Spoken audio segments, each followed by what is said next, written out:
Hi hello నమస్తే. ఒకప్పుడు స్వతంత్ర పోరాటం చూడలేదు, ఒకప్పుడు జయాంధ్ర ఉద్యమం తెలియదు, ఒకప్పుడు విశాఖ ఉక్కు ఆంధ్రల హక్కు ఉద్యమం కూడా మనం మన కళ్ళతో ఎప్పుడు ఏనాడు చూడలేదు, పాల్గొనలేదు. కానీ ఈరోజు మన మంచి అవకాశం దొరికింది. విశాఖ స్టీల్ ప్లాంట్ అందిస్తున్నటువంటి కేంద్ర ప్రభుత్వం పైన యుద్ధం చేయడానికి మనందరం పాల్పంచుకుందాం. రండి, అక్టోబర్ 2న జరగబోయే ర్యాలీలో పాల్గొనండి.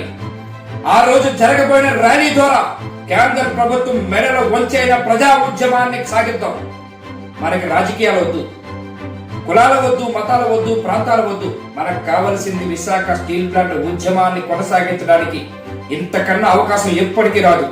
మనం సాధించాంలే అని చెప్పుకోవడానికి మన తర్వాత వచ్చిన తరాలకు గాని మన పెద్దలకు గాని చెప్పుకోవడానికి ఇంతమైనటువంటి ఉద్యమం ఎప్పటికీ రాదు.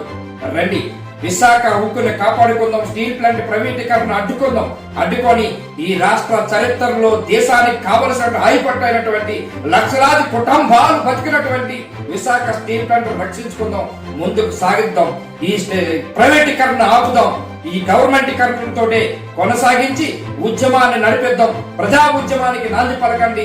ఉత్తరాంధ్ర జిల్లాల ఆయిపొట్టైనటువంటి విశాఖ ఉక్కుని ఏదైతే స్టీల్ ప్లాంట్ ఏదైతే అమ్మిస్తున్నారో బీజేపీ ప్రభుత్వం పైన వస్తే మెడలో వచ్చి ప్రజా ఉద్యమాన్ని కొనసాగిద్దాం. అక్టోబర్ 2 గాంధీ జయంతి రోజున డాబా ఘాటి నుంచి విశాఖ జీవీఎంసీ వరకు కూడా ర్యాలీలో పాల్గొనండి.